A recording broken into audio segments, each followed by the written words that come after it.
Pada kesempatan kali ini kita akan membahas tentang topik evolusi teori manajemen, mana materi ini banyak diambil dari buku Bapak Mamduh M. Hanif yang berjudul Manajemen edisi ketiga tahun 2019. Apa itu teori? Teori merupakan kumpulan prinsip-prinsip yang disusun secara sistematis. Prinsip tersebut berusaha menjelaskan hubungan antara fenomena-fenomena yang ada.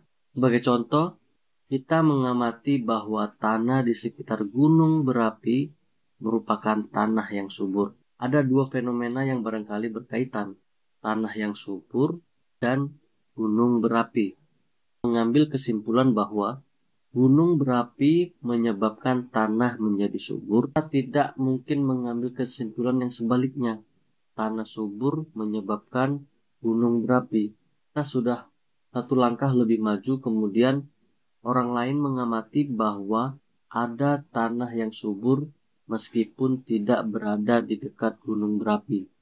Dengan bukti yang baru tersebut, kita melakukan pengamatan lebih lanjut sampai pada kesimpulan bahwa bukan gunung berapi itu sendiri yang membuat tanah subur, melainkan zat yang dikeluarkan gunung berapi yang dinamakan sebagai humus. Disimpulkanlah bahwa humus bisa membuat tanah menjadi subur. Selanjutnya, kita bisa memprediksi kalau tanah diberi humus, tanah tersebut akan subur. Nah, ada contoh juga, misalnya ada bapak petani yang mempunyai tanah yang tidak subur dan sangat menginginkan tanah yang subur. Kemudian kita tahu ada teori humus, di mana tanah bapak petani tersebut diberi humus dan menjadi subur. Nah, contoh ini memberikan ilustrasi bahwa teori bisa dimanfaatkan. Jika tadi bapak petani tidak tahu teori humus, dia akan mencoba-coba terus agar tanahnya menjadi subur. Bagaimana caranya? Mungkin pertama dia akan memberi sesaji atau sajen setiap malam Jumat, Kliwon mungkin. Kemungkinan yang kedua, petani tersebut akan membeli traktor. Kan bahwa bapak petani tersebut melakukan coba-coba atau trial and error. Coba-coba melakukan karena tidak tahu teori bagaimana menyuburkan tanah. Kita tahu ya, melakukan coba-coba ini kurang efisien. Teori bisa meminimalkan coba-coba. Secara singkatnya, teori manajemen bisa membantu memajukan praktik manajemen. Baik, kita masuk pada slide berikutnya, yaitu tentang teori manajemen kuno. Manajemen telah dipraktikkan oleh masyarakat kuno. Sebagai contoh saja, bangsa Mesir atau Egypt bisa membuat piramidnya. Kemudian bangsa Cina, contohnya ada tembok Cina. Bangunan yang cukup kompleks yang hanya bisa diselesaikan dengan koordinasi yang baik. Sehingga pada saat itu berapa ribu orang dan berapa tahun untuk menyelesaikan satu piramid. Di sini membutuhkan koordinasi yang baik. Meskipun manajemen telah dipraktikkan dan dibicarakan di zaman kuno, tetapi kejadian semacam itu relatif sporadis dan tidak ada upaya yang sistematis untuk mempelajari manajemen. Karena itu, manajemen selama beberapa abad kemudian terlupakan. Karena ilmu ekonomi berkembang terlebih dulu. Ekonomi biasanya mengasumsikan manajemen yang sudah efisien. Oleh karena itu, studi manajemen tidak berkembang. Kemudian alasan yang kedua, alasan lainnya, yaitu karena manajemen adalah seni atau praktek, bukan suatu ilmu. Jadi pada saat itu, manajemen sering dianggap sebagai seni atau praktek, bukan ilmu. Nah, kemudian pada akhir abad ke-19-an, perkembangan baru membutuhkan studi manajemen yang lebih serius. Pada waktu industrialisasi berkembang pesat dan perusahaan-perusahaan berkembang menjadi perusahaan raksasa, pengelolaan perusahaan besar tentunya semakin kompleks sehingga studi manajemen yang lebih serius semakin diperlukan. Baik, selanjutnya kita masuk pada teori manajemen klasik.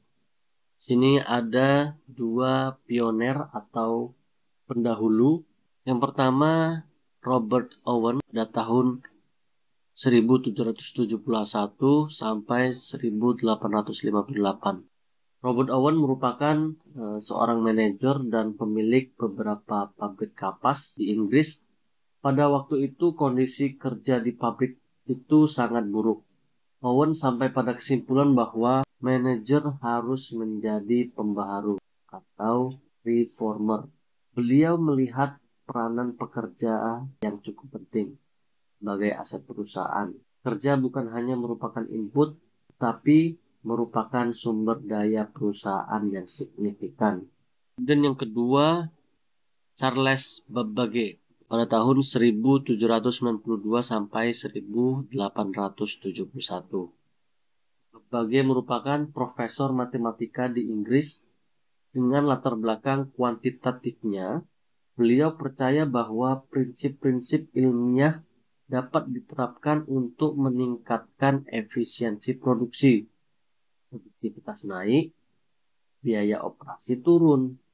Kontribusinya terlihat dari buku yang ditulis dengan judul On the Economy of Machinery and Manufactures.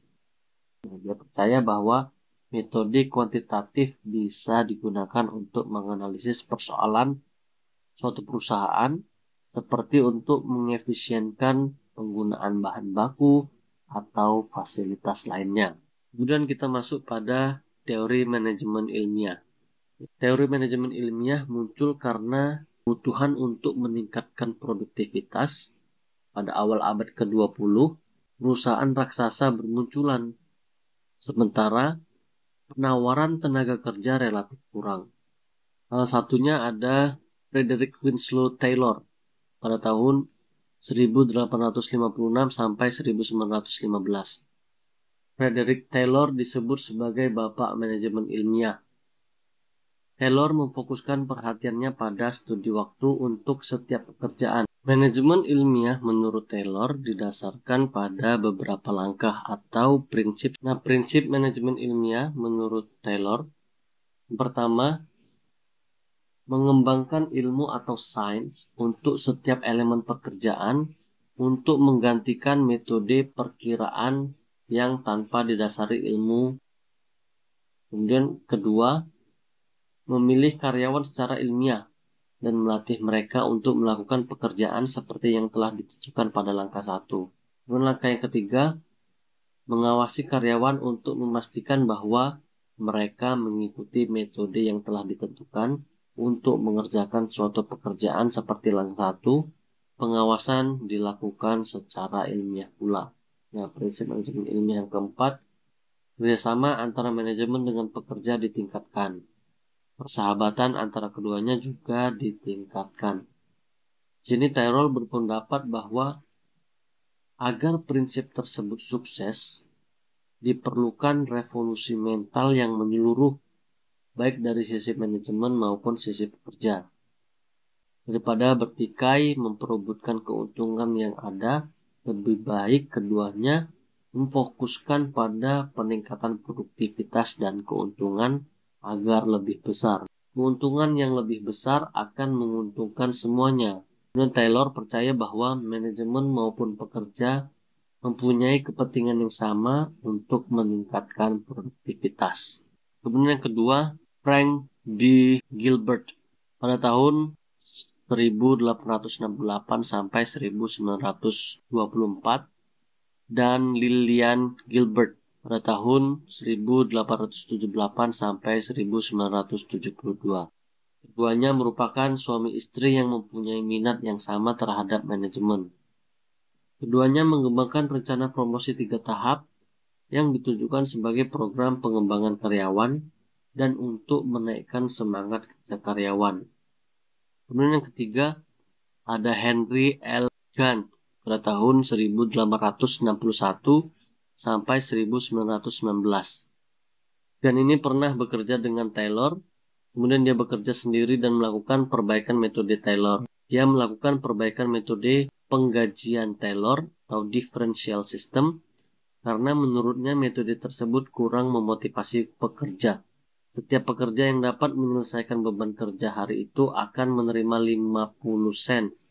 Pengawas atau supervisor akan memperoleh bonus untuk setiap pekerja yang berhasil memenuhi standar kerja pada hari itu. Pengawas juga akan memperoleh bonus tambahan apabila semua karyawan dapat memenuhi standar yang telah ditentukan. Dengan insentif semacam itu, pengawas diharapkan akan melatih pekerja dengan lebih baik. Nah, kemudian masuk pada sumbangan dan keterbatasan teori manajemen ilmiah. Pertama sumbangannya, teori produksi massal, yaitu barang diproduksi dengan cepat dan sebanyak-banyaknya merupakan proses produksi yang sangat efisien. Kemudian untuk keterbatasannya, asumsi bahwa manusia atau pekerja akan berusaha memenuhi kebutuhan ekonomi dan fisiknya tidak selalu benar. Baik, kita masuk pada teori organisasi klasik. Teori manajemen ilmiah fokus pada upaya peningkatan produktivitas, sedangkan teori organisasi klasik atau teori administrasi klasik fokus pada kebutuhan mensistematisasi cara-cara pengelolaan organisasi yang semakin kompleks. Jadi yang pertama ada Henry Fayol pada tahun 1841 sampai 1925. Henry Fayol sering disebut sebagai bapak aliran manajemen klasik karena upaya mensistematisir studi manajerial. Ia merupakan orang pertama yang mengelompokkan kegiatan manajerial di dalam pertama, perencanaan, yang kedua, pengorganisasian, yang ketiga, pengarahan, dan yang keempat, pengendalian. Nah, kemudian di sini ada 14 prinsip praktek manajemen yang efektif menurut Henry Fayol. Yang pertama, pembagian kerja. Spesialisasi membuat kerja lebih efisien. Lini perakitan merupakan contoh spesialisasi. Yang kedua, wewenang. Manajer harus memberikan perintah agar bisa dikerjakan. Wewenang formal memberikan hak untuk memerintah, tetapi wewenang personal juga harus dicapai agar perintah lebih efektif. Contoh, wewenang personal adalah keahlian yang dimiliki oleh seorang manajer atau pengetahuan yang melebihi pengetahuan karyawannya. Kemudian yang ketiga, disiplin. Anggota organisasi harus mematuhi aturan dan perjanjian yang mengatur organisasi. Di sini disiplin dihasilkan dari kepemimpinan yang baik pada setiap tingkat organisasi, perjanjian yang fair, misal prestasi akan dihargai lebih, dan hukuman atas pelanggaran. Kemudian yang keempat, kesatuan komando. Setiap karyawan hanya menerima instruksi dari satu atasan. Jika karyawan mempunyai beberapa atasan, konflik dan kekacauan akan terjadi. Yang kelima, kesatuan pengarahan. Kegiatan-kegiatan dalam organisasi yang mempunyai tujuan yang sama harus diarahkan hanya oleh satu manajer dengan menggunakan rencana tunggal. Yang keenam, kepentingan individu harus tunduk pada kepentingan organisasi. Kepentingan individu tidak boleh mengatasi kepentingan organisasi. Kemudian yang ketujuh, penggajian. Sistem penggajian harus fair baik untuk manajer maupun karyawannya. Kemudian yang kedelapan, sentralisasi.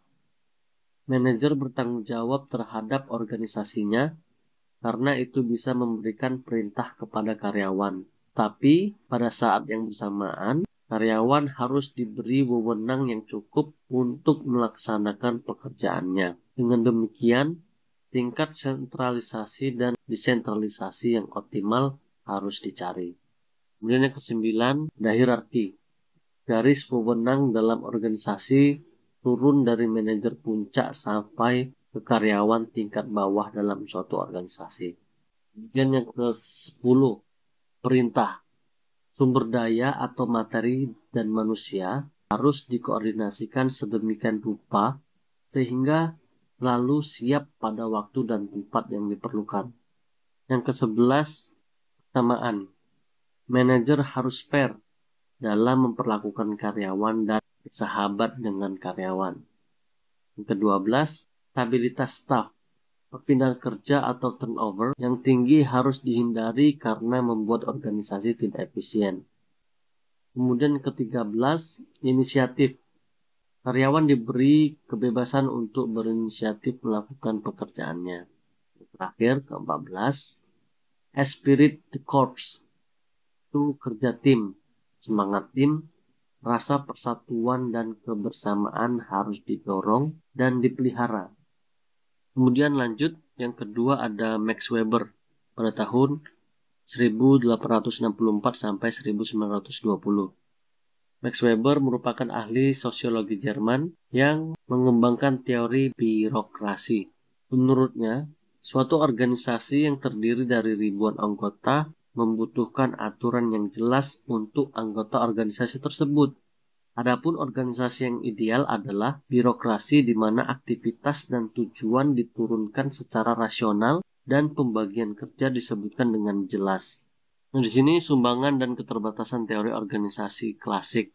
Pertama, sumbangannya, sistematisasi masih mempunyai pengaruh yang cukup besar dan memberikan pandangan atau insight terhadap bidang-bidang yang harus dianalisis untuk meningkatkan efektivitas manajemen. Keterbatasannya, teori organisasi klasik ini dikritik karena nampaknya teori ini lebih tepat untuk lingkungan yang stabil, tidak cepat berubah-ubah.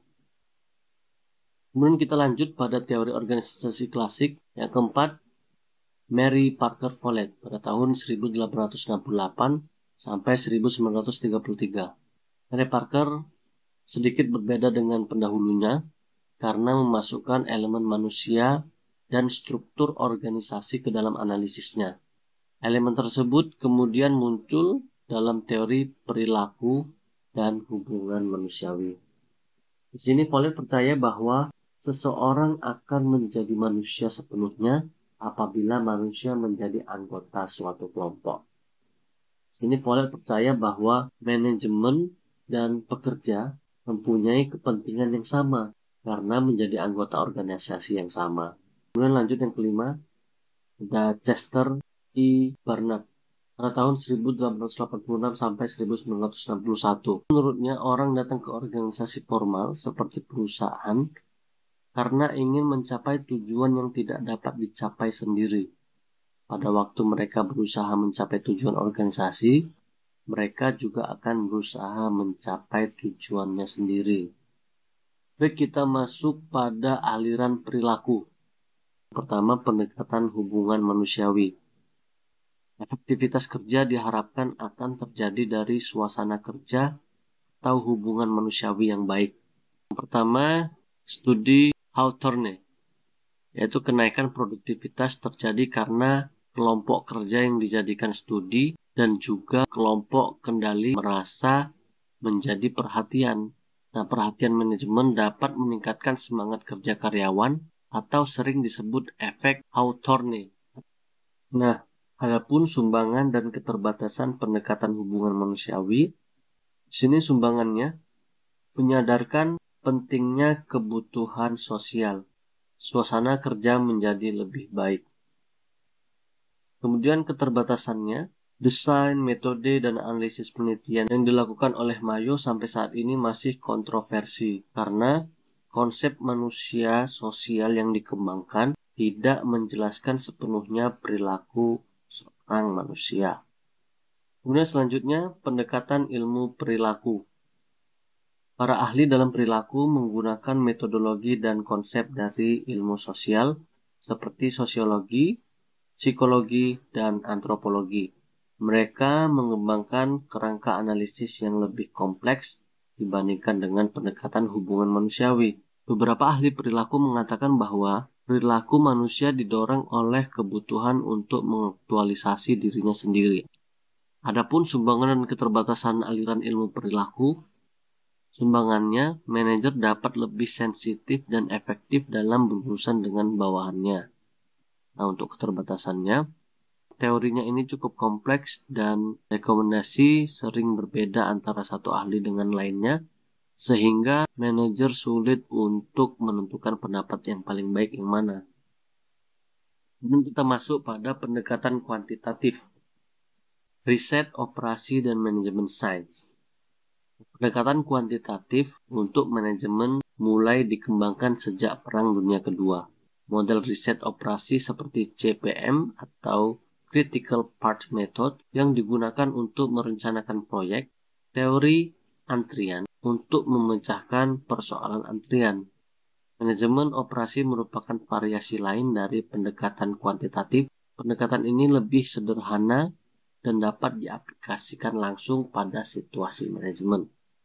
Sumbangan dan keterbatasan pendekatan kuantitatif. Sumbangannya sini memberikan sumbangan penting terutama dalam perencanaan dan pengendalian.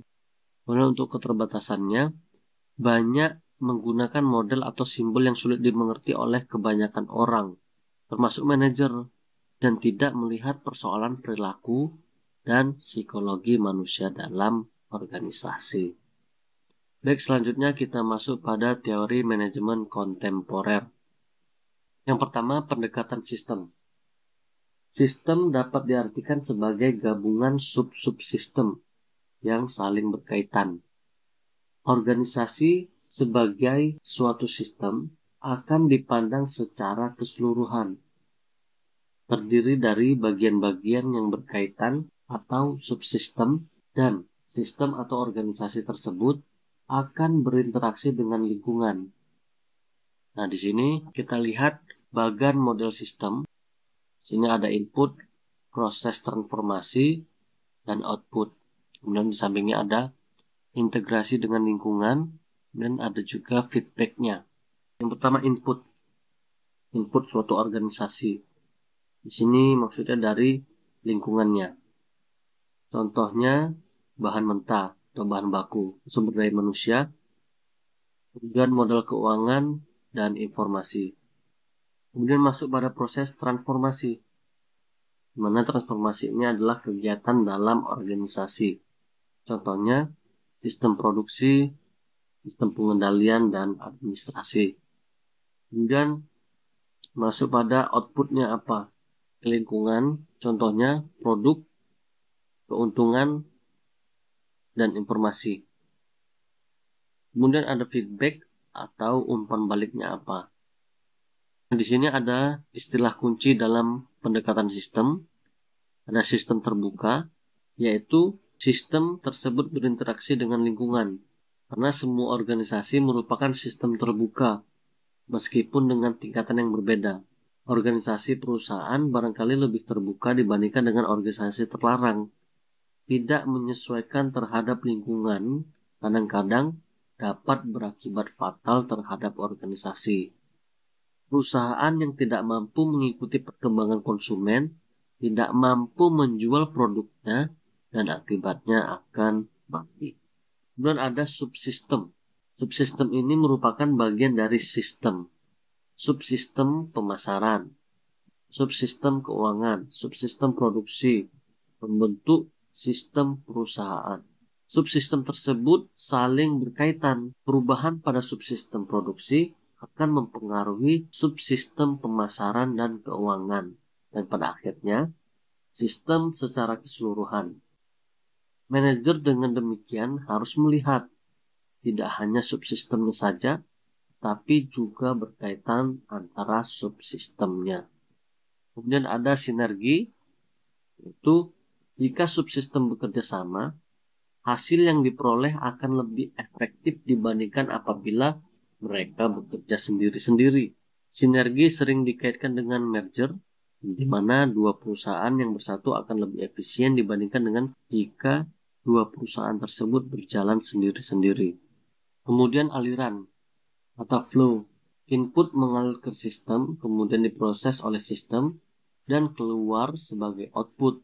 Bahan baku masuk ke dalam pabrik, diproses, dan kemudian menjadi produk yang bisa dijual di pasar. Ada alirannya. Kemudian feedback. Feedback ataupun umpan balik di sini merupakan elemen penting dalam pengendalian. Umpan balik informasi diberikan ke orang-orang yang tepat dalam organisasi, kemudian diproses lebih lanjut. Jika ada sesuatu yang melenceng, maka dapat dilakukan perbaikan. Kemudian yang terakhir ada entropi, di mana entropi ini merupakan proses di mana sistem menuju ke kehancuran. Jika organisasi tidak mampu memproses feedback dengan baik dan tidak bisa menyesuaikan diri terhadap lingkungan, maka organisasi tersebut akan mati.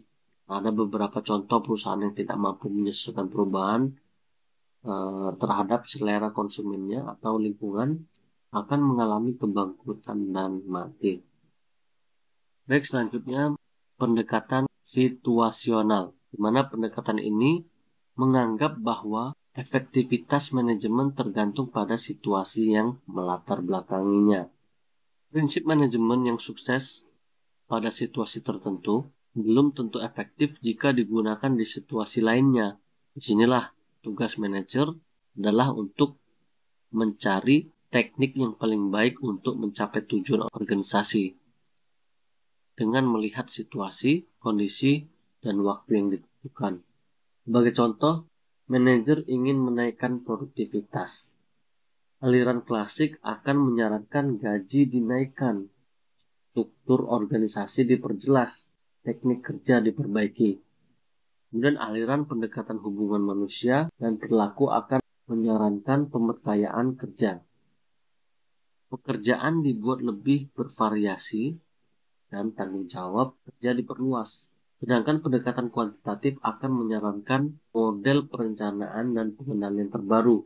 Nah, kesuksesan pendekatan tersebut akan sangat tergantung pada situasi yang ada. Apabila pekerjaan tidak mempunyai keterampilan yang cukup, maka pendekatan yang diajukan oleh aliran klasik akan lebih efektif. Sebaliknya, apabila pekerjaan mempunyai keterampilan yang baik, pendekatan perilaku akan lebih efektif. Dan apabila pekerjaan sudah cukup maju, pendekatan aliran kuantitatif akan sangat membantu. Nah, di sini pendekatan situasional memberikan resep praktis terhadap persoalan manajemen.